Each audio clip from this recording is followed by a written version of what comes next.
Top quality और consistent performance के लिए सिर्फ सिल्वर पंप नाम याद रखना।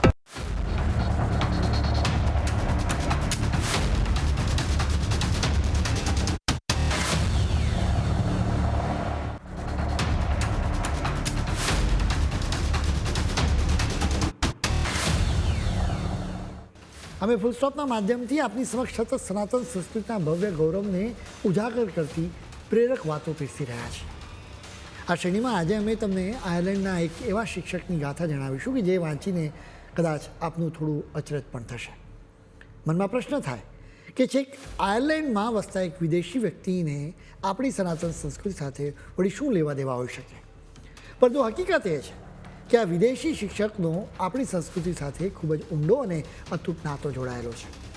સનાતન પરંપરા પ્રત્યેના તેમના સમર્પણ અને યોગદાનની કદર રૂપે ભારતમાં તેમનું વિશેષ સન્માન પણ કરવામાં આવ્યું છે, જે દરેક ભારતીય માટે ગર્વ લેવા જેવી બાબત છે.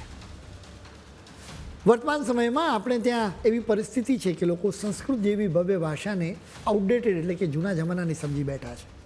ખુદ ભારતના જ કરોડો લોકોનો આ પવિત્ર ભાષાની સાથે હવે કોઈ ખાસ નાતો રહ્યો નથી. શાળાઓમાં પણ બાળકો જ્યારે આ ભાષા ભણે છે ત્યારે તેમનું ધ્યાન માત્ર સારા માર્ક્સ મેળવવા પૂરતું જ મર્યાદિત હોય છે. તેમને આ ભાષા પ્રત્યે સાચો લગાવ કે આત્મીયતા જાગે તેવા કોઈ પ્રયત્નો કરવામાં આવતા નથી.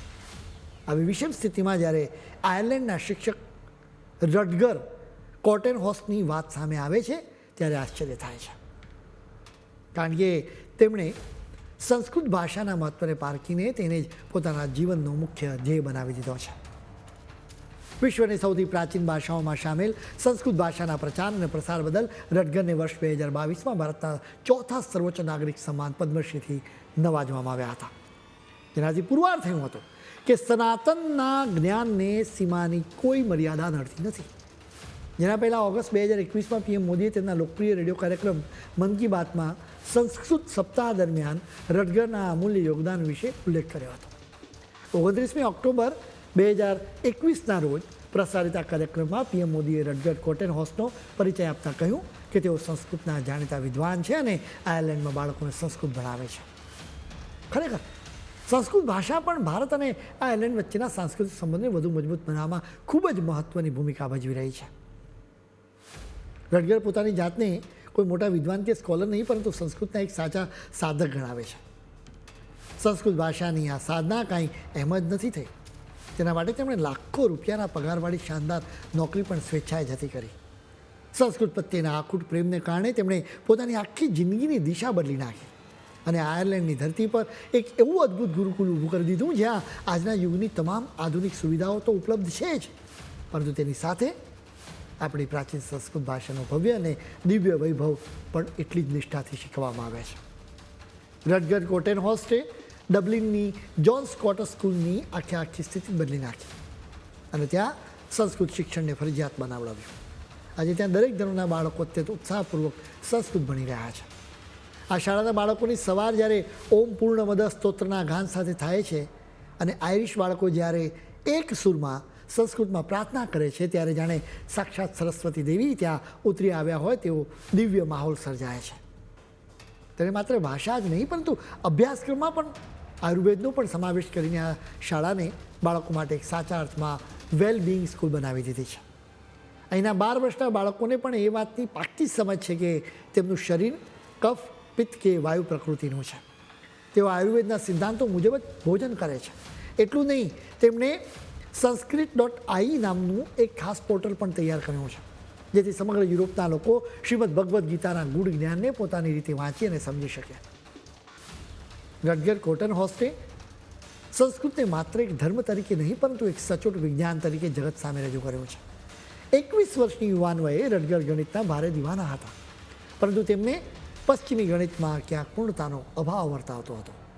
બરાબર એ જ સમયે તેમના હાથમાં સ્વામી ભારતી કૃષ્ણતીર્થજીનું પુસ્તક વૈદિક મેથેમેટિક્સ આવ્યું. જ્યારે તેમણે વૈદિક સૂત્રોને ઉકેલવાનો પ્રયત્ન કર્યો ત્યારે તેઓ ખરેખર ચોંકી ગયા. ગણિતના જટિલમાં જટિલ સવાલોના પ્રાચીન સૂત્રોમાં અત્યંત સરળ ઉકેલો આપવામાં આવ્યા હતા. એ જોઈને તેમની અંદર અદ્વૈત વેદાંતને ઊંડાણપૂર્વક સમજવાની એક નવી જ ભૂખ જાગી. તેમને એ વાતની સ્પષ્ટ અનુભૂતિ થઈ ગઈ કે જે દેશનું ગણિત આટલું બધું પાવરફુલ અને તર્કબદ્ધ હોય તે દેશની ભાષા કેટલી મહાન હશે. બસ આ જ સત્યને પામવા માટે તેઓ આયર્લેન્ડની તમામ ભૌતિક સુખ સુવિધાઓ અને આરામદાયક જિંદગી છોડીને ભારત ખેંચાઈ આવ્યા. રટગર એક સમયે જ્હોન સ્કોટ સ્કૂલના વાઇસ પ્રેસિડેન્ટ હતા. વર્ષ 2006 થી 2009 દરમિયાન તેઓ રજાઓનો ઉપયોગ સાધના કરવા માટે કરતા હતા. તેઓ બેંગ્લોરના એક સામાન્ય ગુરુકુળમાં રહીને તપસ્વીની જેમ સમય વિતાવતા હતા. તેમણે ઉત્તર ભારતના સંતો પાસે રહીને સંસ્કૃતનું વ્યાકરણ શીખ્યું. તેમણે પુડુચેરીના શ્રી અરબિંદો આશ્રમમાં મહિનાઓ સુધી એ વાત પર ઊંડું સંશોધન કર્યું કે સંસ્કૃત ભાષાને સૌથી અસરકારક કેવી રીતે શીખી શકાય. આ પ્રવાસ દરમિયાન તેમણે ભારતના વેદોમાં છુપાયેલા જ્ઞાનનો અખૂટ ખજાનો જોયો. આખરે 2009માં તેમણે પોતાના પદ પરથી રાજીનામું આપ્યું ત્યારે તેમના મિત્રો, પરિવારજનો અને સાથી કર્મચારીઓને ભારે આંચકો લાગ્યો હતો. બાદમાં તેઓ એ જ સ્કૂલમાં માત્ર સંસ્કૃત જ શીખવવા લાગ્યા. આયર્લેન્ડના બાળકો ખૂબ જ સરળતાથી સંસ્કૃત શીખી શકે તે માટે તેમણે સોપાનમ અને સરલમ સંસ્કૃતમ જેવા પુસ્તકો પણ લખ્યા. તેઓ ખૂબ જ સ્પષ્ટપણે માને છે કે અંગ્રેજી એક રેન્ડમ અને ખામીયુક્ત ભાષા છે, કારણ કે એના નિયમો દર 200 વર્ષે બદલાતા રહે છે, જ્યારે સંસ્કૃત એક અવિનાશી અને ધ્વનિનું અદ્ભુત વિજ્ઞાન છે. તેમની દલીલ છે કે સંસ્કૃત ભાષા માનવ મુખની રચના એટલે કે એનાટોમી પર આધારિત છે. જ્યારે કોઈ બાળક ક, ખ, ઘ જેવા અક્ષરો બોલે છે ત્યારે તેના મગજની નસો સક્રિય થાય છે અને સંસ્કૃતના ઉમદા ગુણો બાળકના પોતાના જ ગુણ બની જાય છે. સંસ્કૃત શીખવવાથી બાળકનું મન અને હૃદય સુંદર, ચોક્કસ અને વિશ્વસનીય બને છે, કારણ કે આ ભાષા તેની અચૂક સચોટતાને લીધે શીખનારનું ધ્યાન સંપૂર્ણપણે કેન્દ્રિત કરતા શીખવે છે. એકાગ્રતાની આ શક્તિ બાળકને શાળામાં અને જીવનના દરેક ક્ષેત્રમાં અન્ય બાળકો કરતાં હંમેશા આગળ રાખે છે. ખરેખર એ આપણી મોટી કમનસીબી છે કે આજે પશ્ચિમી દેશના અનેક લોકો સંસ્કૃત ભાષાના મહત્ત્વને અને આપણા પ્રાચીન જ્ઞાનના ભવ્ય વૈભવને યોગ્ય રીતે સમજી રહ્યા છે. એટલું જ નહીં, પણ તેઓ તેને પોતાના જીવનમાં ઉતારવાનો પ્રયત્નો પણ કરી રહ્યા છે. તો તેનાથી તદ્દન વિપરીત પરિસ્થિતિ આપણે ત્યાં જોવા મળી રહી છે, જ્યાં પોતાની ભવ્ય સંસ્કૃત ભાષાને બદલે અંગ્રેજી, ફ્રેન્ચ અને જર્મન જેવી વિદેશી ભાષાઓ શીખવાના ક્લાસીસ વધારે પ્રમાણમાં ચાલી રહ્યા છે અને લોકો તેના તરફ આંધળી દોટ મૂકી રહ્યા છે. હવે સમય આવી ગયો છે કે આપણે પણ જાગૃત થઈએ અને બીજાનું અનુકરણ કરવાને બદલે આપણા પોતાના ભવ્ય વારસા અને પ્રાચીન જ્ઞાનના અમૂલ્ય ખજાનાને ગંભીરતાથી સમજીએ.